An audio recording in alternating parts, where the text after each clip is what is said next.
Assalamualaikum guys, welcome back to the second session of classical Islamic theology and evolutionary biology, biological evolution. So what we're going to do is we're now going to continue with the second session, and this is going to be delivered by none other than Sheikh Yasir Qadhi. As I mentioned in the beginning, he has a slightly different position than Dr. David Solomon Jalajel. I'll now give him the stage, and he can hopefully present his presentation. The stage is yours, Sheikh Yasir. Assalamu alaikum wa rahmatullah. Jazakallah khair for having me on this very, very interesting panel and discussion. And I want to begin by stating that I really don't have anything to quote unquote critique of Dr. Jalajel per se.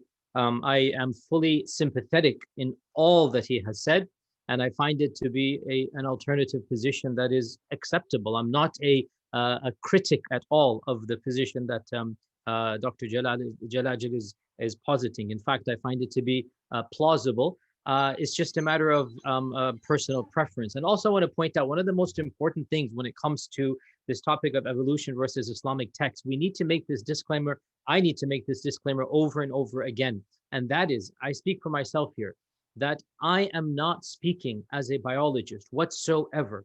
I have no say in the biological interpretation of the facts that are presented to any person of science. I'm speaking as a theologian. I'm speaking as a person who is a believer in a divine book. I'm speaking about the possible hermeneutical interpretations, what is acceptable and what is unacceptable when it comes to interpreting the texts that are viewed as divine or that are viewed as being divinely inspired. And by that I mean the Sunnah, by those who are a believing community. Therefore, this needs to be made very clear. I am not pretending to preach to biologists what they should or should not believe. That is not my domain. It is not my expertise, and it is not my right. I have no right to tell scientists what they should or should not conclude. It is not my area that I'm interested in. Even frankly, I'm not even interested in being a part of that particular conversation. And I have no problems whatsoever. We're not going back to the days of the Inquisition. We're not pretending to be the church, telling scientists what they should and should not believe. I personally have no problems as a human being, I'm saying, that scientists are deriving what they're deriving. And I think that their derivation, I am, of course, not trained as a scientist, but I do have a degree in engineering from back in the day. I have a minor in chemistry. And of course, I'm a person who is, inshallah ta'ala, well-read, and I'm not trying to ignore the realities of science around us, that I feel that the theory of evolution is a very solid theory from within the paradigm of science. And it is as close to a fact as scientists would like to believe, just like the theory of gravity. I am not in any way, sense, fashion, or form claiming that those who hold the theory of evolution are intrinsically anti-God or anti-theist. That is their business. That is their derivation. So to be very clear, I am speaking as a believer for believers about how they should believe in our text. Therefore, it's not of interest to me, as I said, the realm of science and how scientists are going to discuss amongst themselves. I am far more interested in the religious texts and how they can or cannot be interpreted. And that's a very important caveat, because a lot of times people come to this conversation with the preconceived baggage of medieval Europe, with the preconceived notions of, oh my God, here's another, religious fanatic telling, scientists. No, not at all. Absolutely not at all. That's not at all what my whole entire paradigm is. Also, one needs to understand that various people have different audiences and different niches. And generally speaking, the audience that I am more, or I should say, is more familiar with me and listens to me, generally speaking, for those of you who are not aware of my background and whatnot, are those that are far more prone to dismissing the entire theory of evolution. Right? For whatever reason, they are generally speaking of a far more, let's say, conservative background. And one of my goals when I began talking about this almost a decade ago, one of my goals was to allow that audience to be more comfortable with the main parameters, with the broad notions of the theory of evolution, and to make them understand that generally speaking, there's really no clash whatsoever with, I would say, as a theologian, I say the entirety of the theory of evolution, except as we're going to come to that one exception where we're going to have to just rethink through.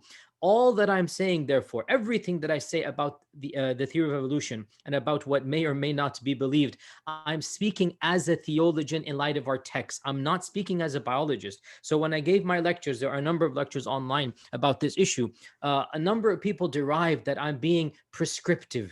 Not at all. I'm not telling anybody what they should believe about evolution. I'm simply saying, if they believe in the Quran, what could be believed while they still retain belief in the Quran? That's what I'm saying. Essentially, I'm drawing red lines. That's what I'm doing. I'm drawing out parameters that, hey, if you guys, you guys trust me, you guys look up to me, you think that, whatever, for whatever reason, you think that I'm knowledgeable with the text. Okay, here are the parameters. Within this, go ahead and do whatever you want. It is not my job or forte to be prescriptive when it comes to the details of the mechanism of how life evolved. This is really beyond the scope of my concern and area. So with all of those caveats given, I want to just point out that, of course, for Muslims, and I think Professor Jalajel has already mentioned many verses in a hadith and whatnot, for Muslims, it really is problematic theologically to believe in human evolution. It is problematic to believe that mankind, Homo sapiens, evolved from one species to another without the existence of a particular ancestor, one particular individual whom the Quran calls Adam. It is theologically problematic, as I said. And the reason why it's theologically problematic is, as Professor Jalajel mentioned, is that there are simply too many verses and traditions of the Prophet that paint a picture that would contradict the basic premises of the evolution of mankind per se, right? So the scriptural evidences are simply too explicit and also too numerous. So they're both, the terms in usul al-fiqh would be qat'i al-dalala and qat'i al-thubut, right? That they are authoritative in terms of their authenticity, and then also they are binding in terms of their interpretation. Now, those that are not well versed in Islamic religious scriptures and interpretations, those that have never really studied Islamic hermeneutics, find it very easy to say, okay, well, the entire story is a metaphor, right? And this is how, from what my own personal experience, most Muslims in the scientific academy, most believers who are scientists in their professions, how they deal with the story in the Quran, and they simply say, "Oh, it's a fable," and we'll just take it as a fable. And I understand that, and I know that in their own way they're trying to preserve their faith as they see from their perspective, indubitable evidence from the scientific perspective. I see where they're coming from. But what these people fail to then take into account is that the Islamic understanding of scripture is radically different from Christian or Jewish understanding, or I should say mainstream Christian. We're not talking about small pockets of, let's say, ultra fundamentalists, but generally speaking, the bulk of Christendom, the bulk of, the majority of the Jewish Christian faith traditions have no problems considering much of their scripture to be non-binding and much of their scripture to be allegorical in nature. I mean, even from what I understand, I'm not even an expert in New Testament and Old Testament hermeneutics, but nobody takes every single verse of the Bible as binding on them in our times. Even certain Orthodox Jews would not consider Deuteronomy to be binding. If I can ask everybody to mute it unless somebody's asking a question. So the point is that Muslims are not willing to go down that route. They've never been willing to do so, by and large. I should say mainstream Muslims, obviously, and again, as Professor Jalajel said, all of this is within the Sunni paradigm, and dare I say, Zaydi and Twelver paradigm as well. In other words, Fiver Shiism, Twelver Shiism, and all strands of Sunnism would be pretty much in this, and even Ibadism, the Kharijite strand, that's basically like 90-something% of the Muslim world. They're considering the scripture, the Quran, the speech of God, they're considering it to be binding. And that has never been challenged. Even the debate over the createdness and uncreatedness of the Quran did not affect the sanctity of the rulings and of the theology of the Quran. This is a very key point. Even the Mu'tazilites of old who argued that the Quran is created. And of course, as we are, the theologians are aware, the Zaydis and the Twelvers and the Ibadis adopted this position, right? And so the Ibadis of Oman and the Zaydis of Yemen and the Twelvers of Iran and Lebanon and whatnot, they have adopted the position that the Quran is created. And yet, when you look at their laws, and when you look at their rituals, and when you look at their understanding of theology, the Quran is binding in their lives, right? The Ibadis are following the Quran verbatim. The Zaydis, the 12 Shias, they're taking the Quran at face value.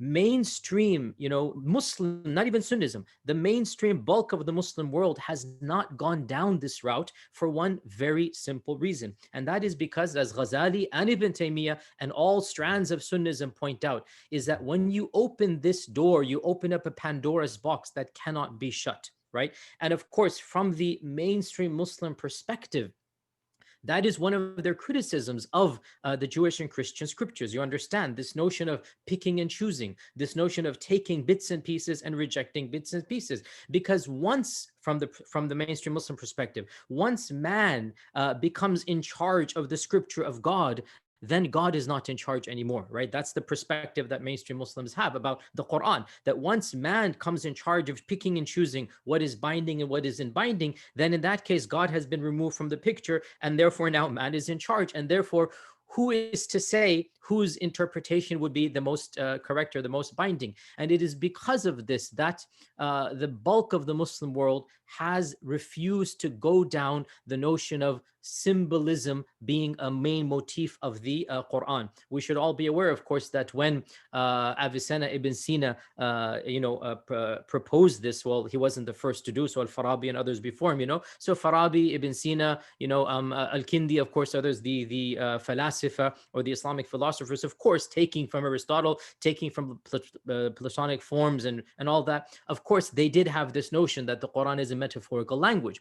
That notion was not just soundly rejected, it was anathematized, right? It was hereticized by the rest of the Muslim community. Now, again, you can agree or disagree. It doesn't change the fact that historically, the past reality and the current reality remains the same. And that is that to open up this door of the entire language of the Quran being symbolic, when there's no leeway to do so, is something that is far more problematic, and it would be more logically consistent to simply reject the entire story, and a rejection of the story would then mean a rejection of the book, and therefore there is no religion left. So by and large, Muslims are going to believe in the scripture, and of course I am following that belief as well. If you're going to believe in the scripture or the Quran is telling you a very clear picture. And David quoted a number of verses. I can quote another 15, but we don't have time for those. They're in the paper that I haven't published, but again, whatever the notes I've given lectures about this, there's so many explicit verses. The entire imagery of the Quran and of the prophetic tradition is quite clear, and that is, the fact that there has been one human being by the name of Adam and another human being. The Quran does not name her, but of course the traditions name her as Hawa or Eve, and the two of them are the primogenitors of the entire human race. All of humanity goes back to them. And the fact that the creation of Adam and then also of his spouse Hawa is a miraculous creation. It is something that is unique. It is something that is divinely intervened by God. It is a miracle by the text of the Quran. Multiple texts mention this, right? That God created Adam with his own two hands, for example. And this is one of the main verses that is used in this entire discussion, that it is something that is unique. And the tradition of the Prophet as well, that four are the things that God created directly, right? This is a famous tradition of the Prophet. Number one is Adam. Like even the angels didn't get involved. This is something that is direct. So the imagery is very clear in the texts. And for the believing Muslim, therefore, it is definitive. There is simply no arguing over this issue, that if you read these texts and you believe in these texts, then what you derive from them is very clear that the text wants you to believe that all of mankind is descended from one human being. And to deny this, as I said, would open up the Pandora's box of denying the text. Now, what is to be done, therefore, with what we know of science? And again, I don't speak as a biologist. I'm not a trained biologist. I'm simply an avid reader and who happens to, think about these things. And I'm presenting ideas to people. They can accept them or reject them. What I posited, and this was 7 years ago or 7 years ago, I think, in a public debate with another Muslim who was championing the fact that early Islam did allow for the Quran to be interpreted to suggest evolution. Firstly, I pointed out that this is historically false. The people that are quoted, Ibn Miskawayh and Ibn Khaldun and others, this is a complete misquotation. Nobody, pre-Darwin suggested that there's an actual evolution. Darwin is the first to really explicitly state this and then prove it. No pre-Islam approved it in his own way. No is pre-Darwinian Islamic theologian ever claimed that all of the creation is causally related to previous life forms. This is a misinterpretation of Ibn Khaldun and of Ibn Miskawayh, and I proved it very easily. All you have to do is read their text, and it's obvious they're talking about the Aristotelian, scala natura, or the scale of creation. That's a whole different thing. It's Aristotelian concept, has nothing to do with Darwinian theory of evolution. To claim that certain medieval scholars were the first to posit Darwinian evolution is a false claim historically. Even if you want to believe in it, that Darwin's theories of evolution is valid, don't put it in the mouths of these authors. That didn't exist. The second point that I said in that lecture, and that was the summary that was given to you in the beginning, is that, well, if biologists were to claim and to prove, if Muslim biologists were to come and say that the creation of Adam was a divine intervention or miracle, but God works in ways that are also natural. God doesn't have to break everything from normality. And so the example that I gave that I think is the easiest for non-specialists to understand is that of a chain of dominoes that are already fallen down. And somebody comes afterwards and sees all of these dominoes lying one after the other. The logical conclusion would be that somebody pushed the first domino and it continued to go until the very last domino. But it is also possible that the very last domino was simply put there into place by the entity or as Avicenna would say, or Plato would say, the first mover, the unmoved mover, we would say God. It is also possible that that last domino was placed there, and for all practical purposes, it simply looks for the viewer who's coming eons later, millennia later, centuries later, who's coming millions of years later, biologists who are trying to reconstruct the origins of mankind. It would make complete logical sense. It would not be strange at all for them to conclude that that last domino was directly caused by the one before it. I said back then, and I still say right now, that if anybody were to say this from a scientific paradigm, absolutely valid. We can't even criticize him. But we religious folks, us Muslims in particular, we have one more data point. We have one more, indubitable proof that for us is qat'iyyu dalala and qat'iyyu thubut. It is without a doubt true. And that is the Quranic story of Adam. So if we add that point, what can possibly be derived? I said, and again, all of this is if. I am not prescribing what people may or should believe. I'm simply saying, if you believe in the Quran and then somebody were to say this, it would not contradict the Quran. That is what I'm saying. Do I personally believe this or not? Honestly, and I am very, very sympathetic to Professor Jalajel's points. It's a lot of tawaqquf for me. It doesn't bother me per se. It doesn't shake my personal faith, personally speaking. It really doesn't. It's not something that concerns me personally, and I am mutawaqqif. I actually, in many ways, I am following Jalajel in this regard. But if somebody were to say that, no, Adam and Hawa were the first creations, and it is made to appear that everything fits in simply because that's how God is working, I would say this would be permissible. Now, the beauty of our faith, in contradistinction to some interpretations of Judaism and Christianity, is that we have no timeline. This is very, very useful. The Quran and the Sunnah do not provide any any timeline for us. So we can breathe a sigh of relief and say Adam could have existed 10,000 years ago, 7,000 if you want to follow Orthodox Jewish calendar, or Adam could have existed 2 million years ago. Doesn't matter to us. It doesn't change anything of that, of the beliefs of the Quran and Sunnah, as long as we maintain that all of our species has one common ancestor, then we are fine theologically. And as long as we maintain that that particular ancestor was created by God directly, that's the only really point that we have to believe. Everything beyond this. Now, the points that Professor Jalajel are raising, to be honest, when I gave my talk, 7-8 years ago, Professor Jalajel's book had not yet come out, and I was not aware of these views. This is it was new to me. I mean, I hadn't read of them back then. And reading them, as I said, I don't have a problem per se. In other words, I don't find them theologically problematic at all.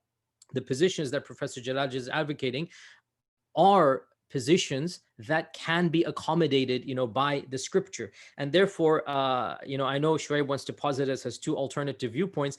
And the way I see it is it's a spectrum, it's a continuum. Like, Professor Jalajel has a point of view and I don't disagree with it. And I have a very similar point of view. In fact, my view is somewhat consumed by his. His is a bit larger than mine. I don't have a problem as long as the notion that all Homo sapiens, all of our fellow, men and women are descendant from Adam and Hawa. Now, I know that some Muslims have problematized Professor Jalajel's views because of the notion then that we'd have other ancestors, i.e. Neanderthals. And I personally don't find that problematic because the Quran does not negate that. And as long as the Quran doesn't negate, as long as we are affirming Adam and Hawa as being linked to all of mankind, I don't really have a problem per se with what Professor Jalajel is proposing. But I myself am not proposing it because I'm fine with where we are. Now, to conclude, and I want to leave some time for Q&A as well. I kind of summarize. We have limited time here. To conclude, I think people need to be broad-minded enough and wise enough to understand that this is a multidisciplinary topic. It is a topic that people are approaching with different preconceptions and different parameters and different points of data.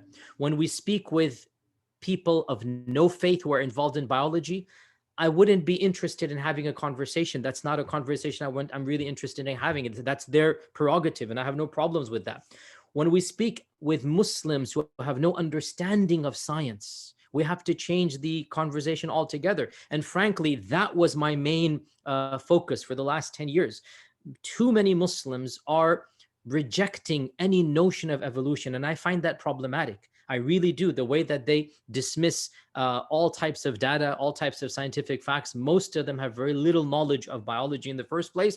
And I find that problematic because as a believer, as a Muslim, it does, and I've said this it's 10 years ago, I used to say that you guys sound like Sarah Palin. I mean, I'm not trying to be, but you guys sound like you're not sounding very intelligent when you say that God planted dinosaurs to deceive us. I mean, I don't believe God works in such ways. I don't believe so, So there's no deception going on. And Muslims need to wisen up and be more mature. So my focus back then was to make them more broad-minded and tolerant of all types of evolution, even as I am mutawaqqif in the end of the day. Like, I'm not telling them what to believe. So as long as we are preserving the Quranic story, our faith should not be problematized by interpretations of science whatsoever. Let scientists posit what they're doing. That is their prerogative. That is their field. It's not our field. It's no problem. But believing Muslims should understand that we have certain data points that we don't expect scientists to have. And because of those data points, we should simply allow for the opinions that science holds that also fits with that data points. And in the end of the day, a certain level of humility and a certain level of God knows best would help all of us, because there's a beautiful verse in the Quran, and I'll conclude with this verse, which I find very, very profound. It's in the 17th chapter of the Quran, verse 51, where the Quran says, the 18th chapter, verse 51, where the Quran says, "Ma ashhadtuhum khalqa as-samawati wal ardi wala khalqa anfusihim," in which God is speaking in the first person, and He is saying, I'm going to paraphrase the translation, that I didn't call all of you to be a witness to when I created the heavens and the earth, neither did I call all of you to witness your own creation. Okay. In other words, in this verse, we are being told, you didn't see what happened. You weren't there. You are reconstructing. You are attempting to extrapolate from facts that you're finding, and you didn't actually witness. So the Quran is kind of hinting at us that we need to be humble in this regard if we believe in the Quran. Again, I'm speaking to believers. I'm not speaking to scientists. If we believe in the Quran, there's an element of humility that we need to just understand that indeed God does know best. And I keep on saying final point. I guess I need to make this one final point as a theologian. Inshallah, this is my final point. You see, and I'm speaking very frankly here, very frankly. I'm aware some people on the call might not be believers. That's fine. I'm speaking to you now as well. My faith in my tradition, my faith in the book, my faith in the Quran is not based on its conformity to the theory of evolution or not. That's the key point. That is exactly the key point here. Because I understand for those who don't have faith, they look at me and they're like, you sound like an intelligent man. Why would you believe in a book that goes against science? And I understand that very difficult question. The response to me is very straightforward. My belief in this book is not conditional to its conformity with a particular theory, because I understand that theory is solid how it stands. I understand that. But my belief in the book transcends that one simple aspect or one element or one branch of knowledge. My belief in the book is based upon other factors. It is based upon the miraculous nature of the book for me. It is based upon the fact that it answers life's questions. It is based upon the way that it describes God. For me, far more important than the theory of evolution is what a divine book says about God and about our purpose of life and about our purpose of creation, right? So if the book were to tell me something about my creator that is completely illogical, that would be a far bigger, problem for me than an aspect of science that, in the end of the day, as the Quran itself says, you weren't there. You were not there. You didn't see it with your own eyes, and you're trying to reconstruct it. So if there is a clash between a branch of science and my book, I believe the clash is in my mind and not in the actual lived science, i.e., there can never be an actual clash between confirmed facts and between the speech of God. That's the way I view it. So either that confirmed fact is still itself evolving, pun intended, or my interpretation of the scripture is mistaken. You cannot have an actual clash between the speech of God and the creation of God. So once I've come to the conclusion that the reading is the actual speech of God, which is my conclusion, based upon factors that are not related to its clash with or conformity with again, the same goes for not to start another topic, liberalism, for example, right? Or other interpretations of ethics or morality. If you approach a book with a preconceived notion, this divine book has to conform with my notions of liberalism, otherwise it's not from God, well then good luck to you, and go and I wish you all the best if you find a book that is suiting your own desires. But then the question arises, who's God in your mind, you or the book? So, or which is the one coming from God, I should say. So from my perspective, the clash between the theory of evolution and the Quran is one that I do understand why some people are troubled with, but me personally, as a human being and a believer, it's never bothered me. Never. It's never really been a source of conflict for me, simply because I have, as David says, a type of tawaqquf that God knows best, and my belief in the book transcends its conformity with a particular branch of science. And with that, I open the floor and hand it back to our moderator. Hope that was of some benefit to all of you, and thank you all for listening and attending. Thank you very much, Sheikh Yasir, for that fantastic presentation. So for those of you who are still tuning in, because Sheikh Yasir Qadhi has to leave in just about 12 minutes, so I'm just going to be taking questions directly designated for him. And then after that, we can then give David the stage, and you can throw any questions at him. You want to, grill him. That's after 7 p.m. So Sheikh Yasir, we have a few questions coming in, and I'll start off with some. Let's start with some simple ones. So we have a question here. If the Quran is not explicit in stating that Adam was not the first man, then why not accept evolution in its entirety? It's very interesting that some early theologians, Fakhruddin al-Razi, for example, and others, he posits that before Adam, there might have been other creations. There's no problem affirming that. Um, the notion of the first creation is not Adamic. Nobody says Adam is the first creation or the first sentient being. Even nobody says this. Well, if somebody says it, they don't really have Quranic or evidence to do so. But the notion that all of mankind descends from Adam and Adam is a unique creation, that is Islamic. Therefore, even if there were previous sentient beings before Adam, to causally link those sentient beings to Adam and to deny God's divine intervention in the creation of Adam, that is where the theological problem comes, right? That's really where the issue comes. The Quran does not negate the presence of sentient beings, of rational, groups before the advent of mankind. And as I said, there are notions that are found in the tafsir literature of other entities being around. They were called, believe it or not, funny names, the bin and the other things, like the jinn, the bin, the gin. There are other things that are called there, right? Strange names are given. But the notion is there that the Quran allows for pre-Adamic creations. Now, none of them said the word human, by the way. But there are creations. Now, could they be humanoid? Again, theologically, there's no problem. So if somebody wants to posit this, now, me personally, as a human being, not as a scholar, just as a human being who reads a lot, it's fairly certain to me that there were humanoid species before Homo sapiens. That much is self-evident from everything around us, from the fossil remnants, from so many other, from the cave paintings that existed, from the Neanderthal objects that we have to this day. So the fact that there were humanoid beings does not in any way conflict with the Quran. But to claim that Adam was not created directly with a divine intervention, because the Quran is clear on this, right? And the Hadith is clear. That all of mankind goes to Adam, and Adam was created in a way that was unique, min turab, that Adam was fashioned, that Adam, the spirit was blown into him. That's a very clear verse that indicates that anything pre-Adamic did not have that blessing, because this is one of the unique blessings of Adam, that the spirit which makes life. Now, again, the spirit is a non-scientific term, right? Science does not prove or disprove the spirit.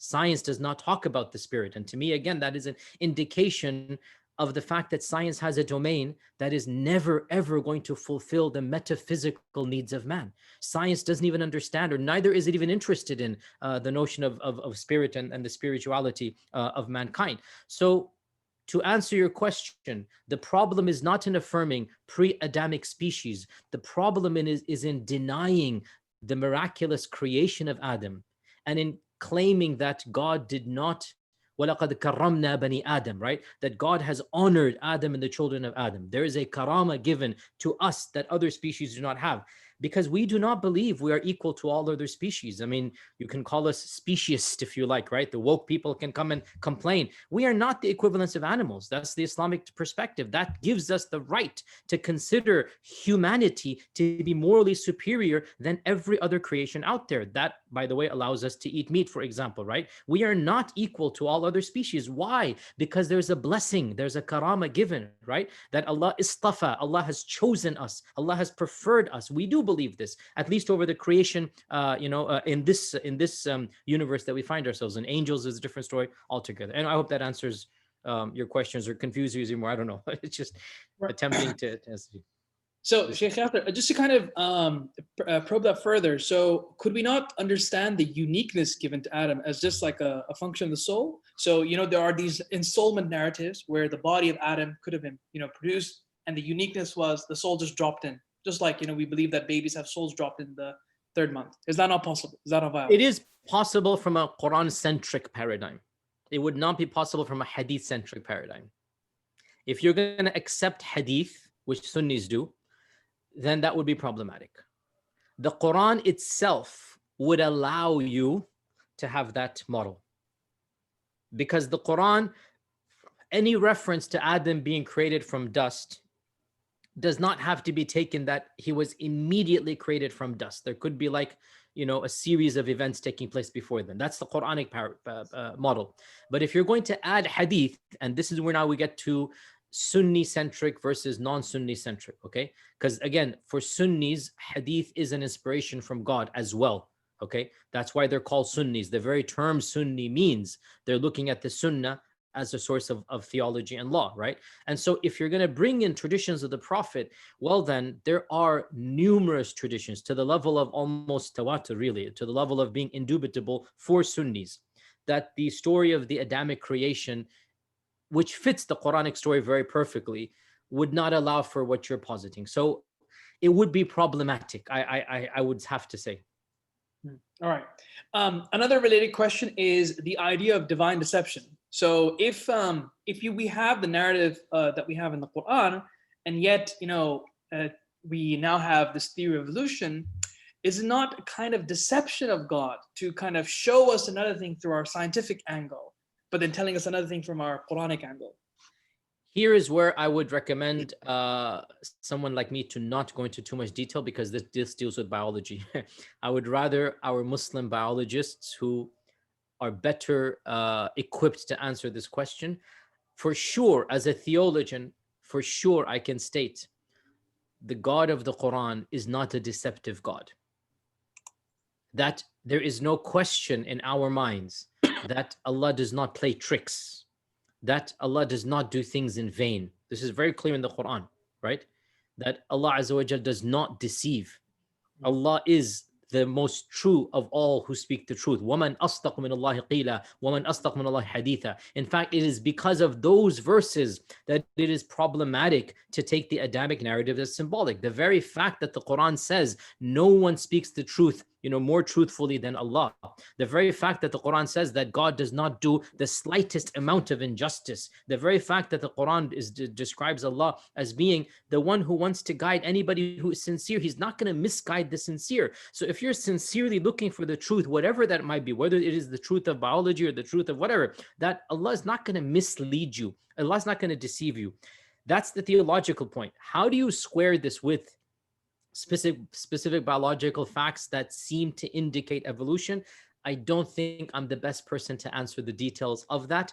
All I can say as a non-specialist in biology, and it's very awkward because I know some of you are PhDs in evolutionary biology, so I'm just speaking as a layman when it comes to biology, is that I'm just shrugging my shoulders and feel free to completely dismiss whatever I'm about to say. But what if it just fits in perfectly with the model of creation? What if it's like, a jigsaw puzzle where all of our DNA and all of the factors that are seeming to suggest evolution are not intending to suggest evolution. They're simply intending for us to function normally within the world that we find ourselves in, right? Very simplistic way to put what I'm trying to express biologically. But it's what I'm trying to say is that what if you are looking at it as trying to indicate evolution, whereas what it's actually trying to do is simply make human beings live normally amongst other species and the world that we live in, given the parameters of the current diversity of life. That's what I'm trying to say. And Allah knows best. Very simple language here, but Allah knows best. Right. Another question is, you mentioned in your presentation that, science and religion don't need to conflict as such, right? But then how do you deal with the stories, stories of miracles of the prophets? Doesn't that conflict with our notions of science? Like, so far, we don't have a single theory about, the staff of Moses being changed into a snake. I mean, how would you deal with that? Because some people say, well, hang on, we now know science. We now know that these things are impossible. So we have epistemic weight here to kind of override these as metaphors. Is that not a valid reading? So again, if you're mainstream Sunni or even 12er Shi'i or Ibadi or Zaydi of the classical traditions, not at all, because the intervention of Allah subhanahu wa ta'ala, whether you follow the Ghazalian model or the Ibn Taymiyyah model, because the Ghazalian model obviously is different with the notion of Allah's intervention directly and the recreation of the universe every single millisecond, as you should be aware of Ash'ari theology. Ash'ari theology would posit that a miracle is simply a rupture in the continuity of God, of the ada of God. That's the Ash'ari theology.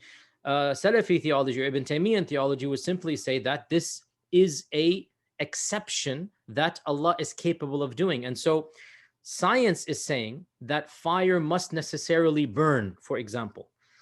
Ash'arites would say fire does not burn in and of itself. Rather, it is God who allows the object that is burned to burn when fire is brought close to it. That's the Ash'ari theology.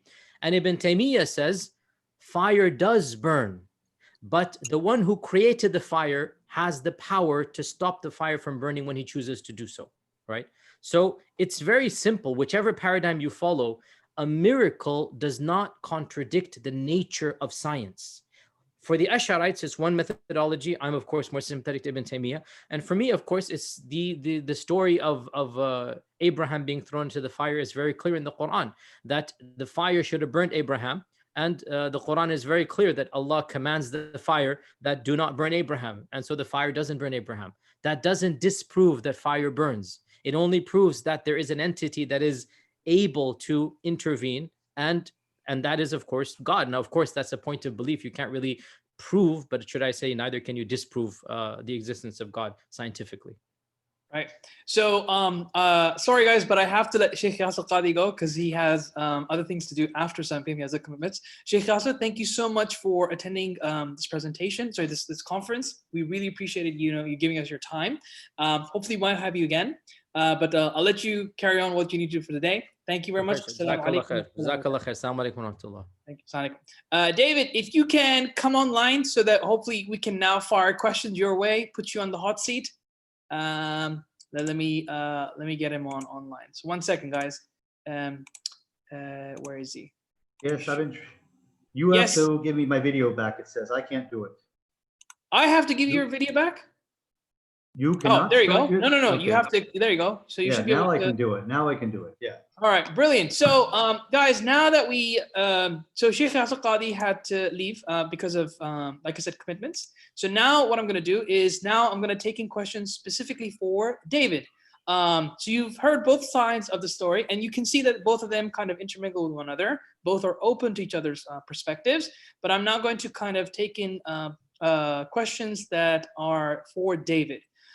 So David, I'm going to ask you questions that that are cropping up here. So 1 second, we have a question from Nazif. Well, Nazif wanted to ask this to both speakers, but I'll let him ask the question. Nazif, do you want to open up your mic and your video so you can ask your question? Thanks very much. Good evening, everybody, and thanks, David, for this nice presentation. And I also liked Sheikh Yasir Qadhi's, but I missed You're very welcome. Unfortunately. So the question is about the hermeneutic principles. Nazif, I think we've lost your audio, I think. Can you hear me right now? I can. Yeah. Okay. So my question is about the hermeneutic principles you outlined, and according to which you judge the theories about evolution, etc. But it's a little bit general question because, there is the approach called scientific tafsir, or scientific interpretation of the Quran. A simple example is like the verse in Hadith, Surah Hadith 25, we sent down iron. They refer to the processes, the atomic processes, how the atom iron was produced, and it could not be happening in the world, and so it comes from the sky. And this verse, in a way, refers to that process. This is one way of interpreting that verse scientifically. This is a general tendency and applied to many other verses in the Quran. And there are also people who take certain clues and signs from the Quran and say these, in totality, if you bring them together, in totality, these signs refer to the theory of evolution. So we can derive the theory of evolution even from the Quran. You said the Quran neither denies nor accepts this. So we have to take the position of tawakkuf. But there is also such an interpretation as well. And this also relates to the idea that I usually diagnose the following tendency behind this move, that there is everything in the Quran. Also, there is the verse from the Surah An'am 59. وَلَا رَتْبٍ وَلَا يَابِسٍ إِلَّا فِي كِتَابٍ مُبِينٍ. The Kitab al-Mubin here refers to the Quran in that interpretation. So everything is in the Quran. Sheikh Yasir Qadhi emphasized a little bit in saying that there is no clash. I think there is no clash between the book of the Quran, the book of the universe. We can interpret it that way. The tendency tries to align the scientific facts with the Quranic verses or teaching in a way that showing that these are consistent. Even this scientific side is confirming the Quran. And in time, as the science progresses, this will be much more apparent. Even though we do not accept the truthfulness of the Quran on that basis, this is an extra affirmation for the Quranic teaching. This is the idea. How do you approach to this way of interpretation in terms of the hermeneutic principles you outlined? The taking the science and clues and all the tiny elements and bringing them together in a way to interpret that we can derive the theory of evolution from the Quran. Thanks very much. Thank you very much. I would say, first of all, this is not theology you're talking about. This is tafsir, and different sciences in Islam have different bars of epistemological strength. The strictest of all the disciplines in Sunni Islam is theology. The epistemological bar is high. That's why we have tawakkuf. You really have to establish a principle with qat'i evidence, whether it's aqli or rational evidence for certain aspects of the ilahiyat, especially the Ash'ari and Maturidiyya, even with the Salafis, or scriptural. It has to be of the highest degree of decisiveness, because you're telling people when they are in Islam or out of Islam, whether on faith or disbelief, or when it comes to maybe Sahih Hadith, whether they are on bid'ah or sunnah. It's extremely serious. Something is a matter of faith or belief or doctrine, you have to prove it decisively. And to look at how indecisive these arguments are, remember, there are actually many more Muslims who claim that they derive from the Quran that evolution is false than those who are deriving from the Quran the idea that evolution is shown in the Quran. They're looking at the same Quran, the same verses. And some of them are trying to say it's kufr to say that evolution is true. And I pointed out that based on Sunni methodology, which is extremely conservative, the most conservative methodology is the Sunni theological methodology among Shias and Ibadis, as well as Yasir has mentioned. The theological methodology is extremely strict. Would you say, I don't believe it? I'm not saying it's God can't do it. I just don't want to believe it. You can't call that person an unbeliever on that basis. You could say, well, so-and-so is. That is a danger of that entire. That is a danger of that entire approach. When you're trying to say the Quran is disproven evolution or proven evolution. Now, who are you going to make an unbeliever? Which one? Both of them? Everybody a disbeliever, which is a good position to hold. You're saying that this is not a matter of faith. It's a matter of my personal interpretation. And if your interpretation is sensible, then you could say that this verse is compatible with evolution being true or compatible with it being false, but you can't make decisive answers. You'd have to make tawakkul. And about everything being in the Quran, I mean, many people interpret those verses to mean different things. That verse you quoted. Obviously, everything is not in the Quran. If I say the location of Paris, of course not. But that's part of everything. If you're going to be technical and literal about that, you would have to say that it has to be there. But then you say, no, I don't mean everything in that way. I mean a more broader sense. Well, it depends on how broad you want to make it. And then again, you're no longer in any area of qat'i or even zahir. Remember what Ghazali said in the issue of tawakkuf about major sins and minor sins. The Quran and the Sunnah refer to major sins and minor sins. And the objection someone gave, Ghazali said, somebody could object. Well, you're saying the Quran has given us something and then refused to define it. And he says, these things don't need to be defined. And it's better you don't know, because that way you'll be more cautious. So that's something which is better that we don't know, that is not in the Quran, is a certain sin which we do, which is not like murder and something. Is it major or minor? It's not in the Quran. It's nowhere. We're not allowed to know about it. And this is a position I've shown in the Ash'ari, Maturidi, and Salafi positions. Agreed upon. When it comes to matters of the unseen, things that we cannot see, We only know what is mentioned. What is not mentioned about them is not there. It's not in the Quran, and we are not allowed to speculate about it. So that obviously they did not take that verse to mean that every single piece of knowledge and every single detail of every single thing has to be in the Quran. Obviously not. They actually say quite explicitly, we have to say we don't know, and that it's impossible to know certain things, and that it's sinful to talk about. They speak about Allah without knowledge. Do not speak about Allah without knowledge. It means it's potentially possible for you to speak about Allah without knowledge. There are things we don't know. We all read the Quran, but we're not allowed to speak without knowledge. It means there are things we don't know and cannot know, and will never know in this world, at least. And Allah knows best. Okay. Hopefully that answered your question, Nazif. David, I have another question for you, and that is, so I mean, these are along the same lines that I asked Sheikh Yasir Qadhi earlier. You mentioned that we can do tawaqquf on, there not being other human beings, right? We can do tawaqquf on that. What is stopping us from going that extra mile? What's stopping going that extra mile? That we can even do tawaqquf on Adam. We don't know how he was created exactly. We don't know his mechanics exactly. Can't we just say that tawaqquf on Adam's creation and then accept evolution wholeheartedly? I would say that we'd have to go through the verses I went through already.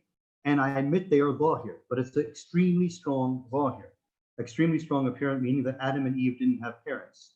And that Adam and Eve. That is what the texts are saying.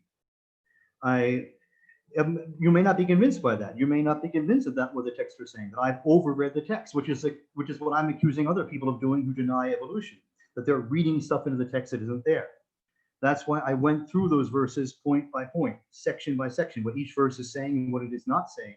And I came to the conclusion that the verses are clearly saying, when you take them together, that Adam were created directly without parents, and that all human beings can, in one way or another, I'm not saying all the mechanics or dynamics, trace the lineage back to those two. This is decisive from all of those texts taken together. Someone else may not agree and say, I've read too much into the text. Fair enough, but they'd have to go show those texts and demonstrate, not by hermeneutic gymnastics, but simply by what the texts are saying on their apparent meaning that I've overread them. I think I made that case that I did not overread those texts, and that is a compelling argument at the very least, that Adam and Eve were created without parents, like the hadith about Jesus and being compared to Adam, and that we are all some way or another connected to him through lineage and parentage, and Allah knows best. Right. Here I have another question for you, David, and that is, so we have, thousands, at least 1,000 years of scholarship, that have always maintained the narrative that Adam was the first, right, and we're all his descendants. Who are you to suggest a new narrative? I'm not suggesting a new narrative. Okay. Right. Okay. What I'm suggesting is that there are certain things we don't know that could not have been discussed by our predecessors simply because the issue was never there. Yasir Qadhi made this point clear. Though I do disagree that it started with Darwin. Darwin's own grandfather was an evolutionist, and they didn't have the mechanics. They didn't have the mechanisms of differential reproductive success, which some people call natural selection. They didn't have certain mechanisms to explain evolution. But for about 50 or 60 years before Darwin, the ideas were getting currency that life evolved and the way that we understand it today. That entire concept wasn't around. The question of whether people existed before Adam that could be biologically the same as us and that we could have interacted with them just wouldn't occur to them. It definitely occurred to them, as Yasir pointed out, they had stories you find in some tafsir books, just stories, that there were people before Adam and they had civilizations and wars and they fought each other and one group kicked each other out. We're open to the idea. Those ideas are not found in Quran and Sunnah, but they are found in some tafsirs and definitely in history books like History of Tabari and History of Ibn Kathir, which means they were open to those ideas in any kufr. The idea of biological humanity, of defining people according to biological characteristics, and that these creatures evolved from each other was just not around. It was not an issue to discuss. It was not a question to be brought up, which is what made my research exciting. Take a question that wasn't discussed, that couldn't have been discussed 1,000 years ago because the concepts, the paradigms as we call them today, didn't exist. And if we were to educate these classical scholars with what the scientists have today as a model that they have, and say, what do you think of this? What could their possible answers be? And ground that in their methodology. The method of go back to the books of Aqidah. You're not going to get the answer to your question because the question wasn't asked. But apply their hermeneutics, their theological framework, their concepts of causation and causality to the question. And then I present what I came upon as my answer. David, so I keep confusing you for your position. So, David, David, the question that I have for you now is, somebody's just made the point, and I think that there's a deeper question here. Can you please explain the difference between tawaqquf, right, in the aqidah sense, and tawaqquf in the fiqhi sense? Okay, tawaqquf in the fiqh sense is where you have evidence. Conflicting evidence. You do have evidence on a matter of practice. Remember, we don't speculate. Scholars have said, do not speculate, do not delve into speculation on things that have no practical value, like the angels in heaven and hell. You don't have to act upon it. Now, when it comes to prayer, you have to act. And I gave an example. When you enter the mosque after you've prayed Asr, you're either going to sit down or you're going to make 2 rak'ahs before you sit down. Unless you're going to tell the person, even if you're going to stay there for 3 hours until Maghrib, you're in Norway in the summer, and you must stand the whole time, you're either going to make 2 rak'ahs and sit down, 2 units of prayer, or you're just going to sit down. Now you have 2 hadiths. One that says there's no prayer after Asr. Another hadith that says when you enter the mosque, make 2 rak'ahs. There are many ways you could reconcile the two, but somebody could be stumped. They could be a scholar of law, could say, I really don't know which one of these takes precedence. They equal weight to me. The 2 hadith are of equal value. They have equal evidentiary strength, and I can't reconcile them. As Shafi did, he said, if a prayer has a preceding cause, then you have to do it. If it has a preceding cause, then you have to do it. So this has a preceding cause, you're entering the mosque, you do it. The other schools of thought said, no, this is a hadith tells you to do something, a hadith prohibits you, and a prohibition takes precedence over an action. So the other 3 madhabs say you enter the mosque and sit down. You don't make 2 rak'ahs. And that's, so you can break that. Now, Ibn Hazm for a while did make tawaqquf for a period of time on that issue because he was stuck.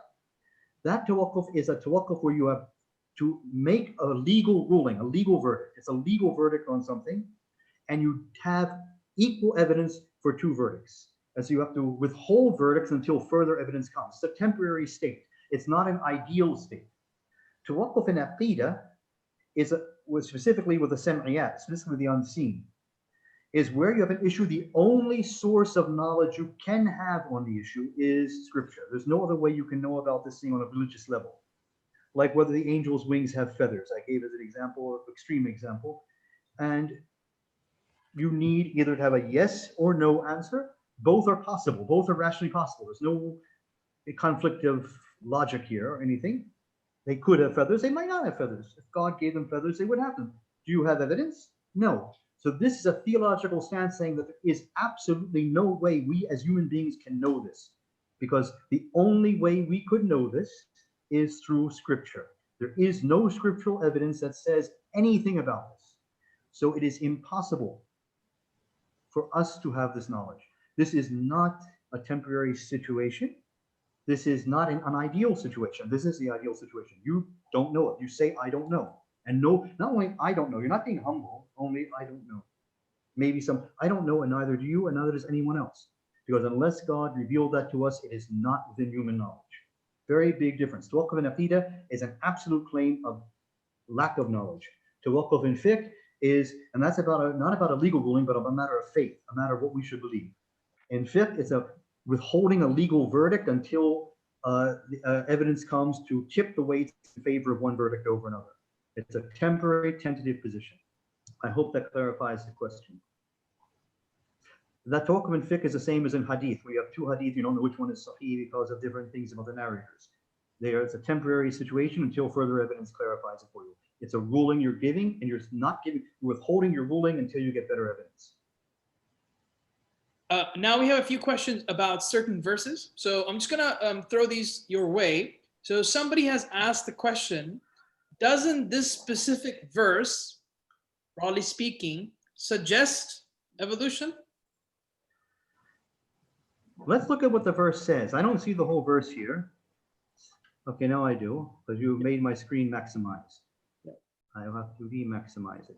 I don't want I'll try and make it. Okay, I fixed it. Okay. Now, were together.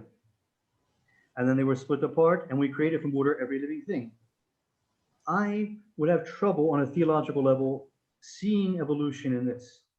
What I see is that he's saying that the heavens and earth were in one state, and then he separated them. How, on what time scale? 5 minutes, 10 million years? Doesn't say. Created from everything, from water, every living thing. Some people have interpreted that. Tafsir. Remember, tafsir, mufassirun have a lot more freedom than even fuqaha have in their interpretation. It's a different genre. Some of them have said this means that everybody comes from semen. That is an interpretation you'll find in tafsirs. And it's logical. Every living thing, you, me, everybody else, comes from water. That is one interpretation. There are other interpretations that maybe our ancestors came from the water. Okay, that would be an evolutionary interpretation. I'm not going to deny it. I'm not going to affirm it. It's not there. It's not there. People are reading what they want to read back into the verse. Right, right. Okay. Maybe some tafsir scholars could. Again, I am not just exploring this on the level of tafsir. I'm exploring the level of faith. People are asking, can I believe in evolution? We're having a fitna now. People are saying you are a kafir for accepting evolution. Some people are saying that. They're saying it's obligatory not to accept it.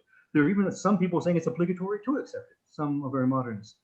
It's causing grief. I'm dealing with this on a theological level. On a theological level, you can never prove or disprove evolution with that verse. And I'm sure people could disprove it with that verse with their own interpretations, depending on how you want to look at those things. If the heavens and earth were together, well, that's not the Big Bang. That means the sky and the planet were fused together and God separated them and he did it quickly. Somebody could argue that and say, well, that destroys the model of planetary formation, if they interpret it that way. But these would be wrong things to do. You cannot read these things back in, especially if you're trying to establish creed, a creedal level statement of what we must believe as Muslims, or what we should believe as Muslims. And that is the level I'm working on. I'm working on the most conservative theological standpoint. The fact that the most conservative scriptural interpretations do not lead to conflict between science and religion is telling. It shows the conflict really isn't a theological one, because I have chosen the most strict interpretive methodologies, the methodology of the theologians. Right.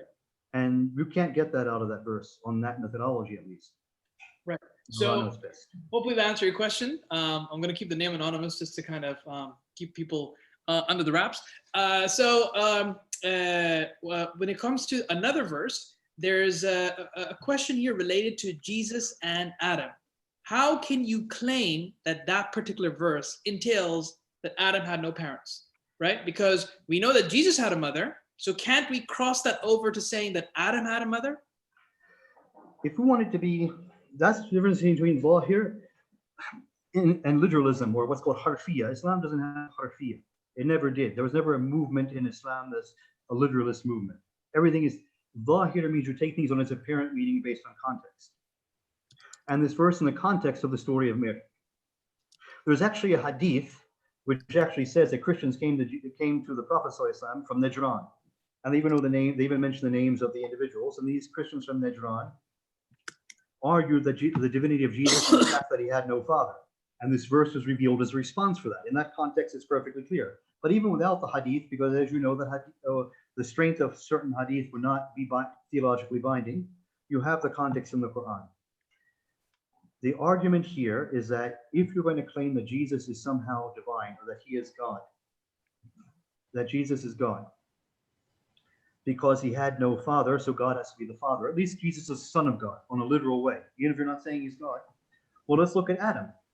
Adam was created from dirt. You're not saying anything special about him. That is the logic of the argument. If you try to change the logic of the argument breaks down and doesn't make sense. If you try to say, if you're saying literally that Jesus was born asexually, so that Adam is like Jesus. So what we mean here is that Adam was born asexually. That means he had a mother and no father. I mean, so it's clearly the very verse where they show, how can I have a child? You go a few verses before this. How can I have a child when no man has touched me? That is what Mary says earlier in the sequence of verses. This is what's being referred to here. Is someone trying to argue? If they are, that's an interesting argument. That Adam was born asexually from a mother and not a father, which would be exact correspondence. But no one's claiming that, and there's no textual evidence to claim that. What is claimed about Adam is he's created from dirt. And it says in the very verse, he was created from dirt. So we have Jesus, who's just been mentioned, who was created with a mother and no father. And now you say at the end of the argument, the end of this logical argument, Adam is created from dirt. So it's obvious that Adam is like Jesus in not having a natural parenthood of two parents having sexual relations and having a child. And God knows best. Right. Okay. David, I'm going to ask you one last question and then we'll call it quits for the day. And that is, you mentioned, hang on one second. So the question here is about, you mentioned of a particular approach that people have tried to use to read evolution into the Quran, which is the Bashar and San Argument. Can you briefly unpack this argument for us and maybe give us your thoughts on why you think this argument does not work? The Bashar and San argument is to take the verses that refer to humans as insan and take the verses that refer to humans as Bashar and distinguish between them. The Bashar means, some say that Bashar means humans in the physiological form, and insan means something extra, the Homo sapiens or the rational beings, and some people reverse it and say that, because they say, the people that say insan refers to the ability to think and to forget, where Bashar refers to physiology. Others have reversed this. The Bashar and San position is held in both directions.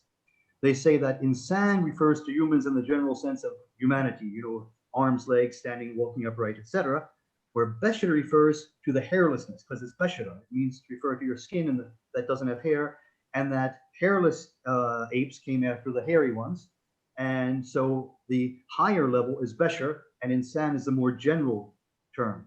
That in and of itself shows the weakness of the Bashar and San dichotomy, in that you have two camps, both advocating evolution on the basis of the Bashar and San dichotomy, but switching which one is the more general category of hominids, and which one is the more specific category of Homo sapiens.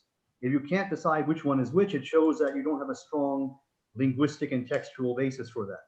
Mm-hmm. And secondly, again, even if you could show something like that, it doesn't negate the arguments I have shown. You have to answer the arguments I've shown that show that Adam and Eve didn't have parents. Because they're trying to argue Adam had parents, but he was the first insan and they were all Bashar. His parents were Bashar, but he was insan.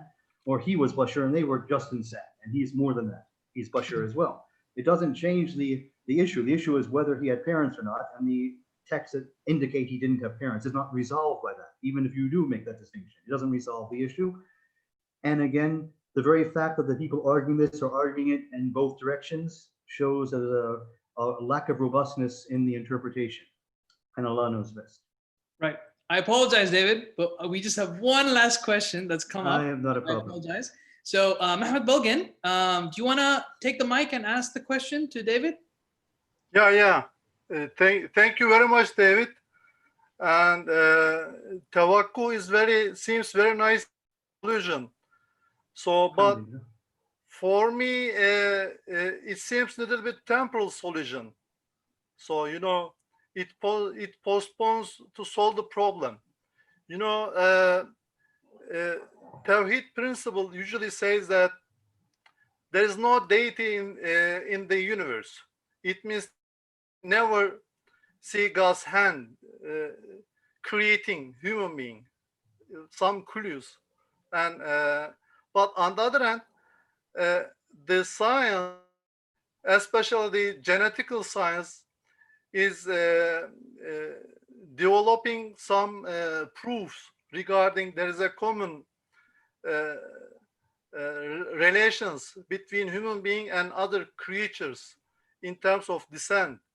So, and do you see any chance that could we interpret or could we develop a hermeneutical approach? I mean, tawil, to interpret Quranic verses and to reconcile evolution theory, including human being, with the Quranic verses. Do you find any chance to interpret these verses in terms of theory? I would say there's a logical impossibility here, based on the thesis I have given. The logical impossibility is that in order to reconcile things, there must be a conflict in the first place. I have demonstrated not to waqqaf on evolution or anything, to waqqaf on whether humans evolved before Adam existed or not. We can't know that. If they did, then you have your total evolutionary theory. From the first bacteria to the modern humans living on Earth today, having a direct line of common descent is possible. It is not negated by the Quran and Sunnah. So you can't reconcile when there's no conflict. Tawakkuf is an ideal solution, first of all, because if the Quran never says something, you can never say something on the Quran's authority. You can say something on the scientific authority if you see it in science. You're saying on the authority of empirical evidence, I'm saying this, but you can't make it a religious issue. My whole point is there is no conflict to begin with. If the Quran and Sunnah are silent on a topic, you don't have conflict. You cannot, to say I'm going to reconcile two things, you're assuming conflict already exists. I am saying, based on the strict Sunni principles, which you make tawakkuf when the Quran is silent, you're not going to make a claim about human evolution. You make a claim about Adam having no parents because the Quran says so. You make a claim that we are descended from Adam, that we can trace our lineage back to him in one way or another because the Quran says so. You can't say anything about human evolution because the Quran doesn't talk about it. If someone wants to, on a tafsir level, try to read embryology or genetics into the Quran, I'm going to leave that to the tafsir scholars to parse. Can they make that a matter of faith, that to reject genetics is kufr? No. They can't make, it's never going to be a matter of faith because the Quran and Sunnah don't talk about it. If the Quran says that human beings are made from a double helix DNA, then it becomes obligatory to believe it. To say, I don't believe it means to say Allah's mistaken there, you've just made yourself a disbeliever. If the Quran doesn't say human beings have a double helix DNA, it doesn't, then whether you believe human beings have a double helix DNA or doubt it or reject it, it's neutral. That's what I'm saying. A person can say, I'm a young earth creationist. I don't believe in evolution. I believe the earth was created in 10,000 years. God just fashioned it as a bowl, put the water on it, put the animals on it, and that was it. They're not, you can't make them an unbeliever because of that. You may think they're silly if you're a scientist, they would think it's silly, but a lot of people actually believe that way and they don't think it's silly. You could say, I believe in intelligent design. Fair enough. I believe in old earth creationism. I believe in evolution the way Yasir Qadhi prefers it, his preferred position, which is actually mentioned in my book, where the first biological human was Adam. His children did not intermarry with people before him. The people before him were not exactly like him, and all humans are descended just from Adam and Eve. It's nothing in the Quran rejects that. Or the idea that Adam and what came about, and they're already humans identified met them. There's nothing in the Quran or Sunnah to negate that or to affirm that, which means there's no conflict. There's nothing being claimed against what the scientists are saying. But no, I don't think you can get the Quran to affirm what the scientists are saying about evolution any more than you can get them to actually reject it. It's just not a topic the Quran is discussing. It's definitely not on the level where you're going to make it a matter of faith and aqidah. And I hope that answers your question. And Allah knows best. Thank you. Right. There you have it, folks. Thank you so much, David, for your time. I'm sure we kind of grilled your brain that you're going to need some rest to kind of recover from that. But I just wanted to conclude with thank you to the participants. Thank you to the speakers. Before you guys head off for your wonderful evenings, I just wanted to mention some of our upcoming talks. So we've started an English series on some of these, our topics related to science and religion. Our next talk is with Dr. Basil Al-Tai, who we've had before. He's going to be looking at Daqiq al-Kalam and the role of science within that discourse. We then have, and that's on the 26th of November. And then we have on the 26th, sorry, that's on the 22nd of November. And then on the 26th of November, we will have Dr. Husna, who will be speaking about evolution in the context of molecular biology. So do stay tuned and keep in touch with the flyers and the posters that go around on all the Medium channels that we are posting on. Until then, see you next time. I hope you benefited from this as much as I did. And take care and have a good evening. Bye bye, guys. Assalamu alaikum. Okay.